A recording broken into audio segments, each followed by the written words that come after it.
અંકલેશ્વરમાં વરસાદી માહોલ વચ્ચે હાઈવે પર સુરત તરફ જતી લેનમાં 5 કિલોમીટર લાંબો ટ્રાફિક જામ સર્જાયો હતો। અંકલેશ્વરમાં ફરી એકવાર નેશનલ હાઈવે પર ટ્રાફિક જામની સ્થિતિ સર્જાઈ છે।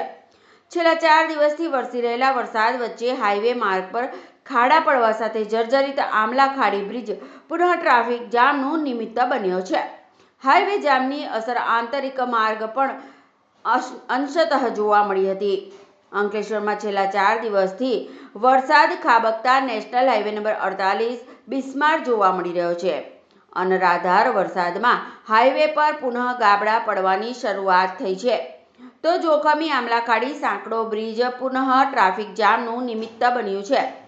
ટ્રાફિક જામની પરિસ્થિતિનું નિર્માણ વાહન ચાલકોને પારાવાર મુશ્કેલીનો સામનો કરવાનો વારો આવી રહ્યો છે।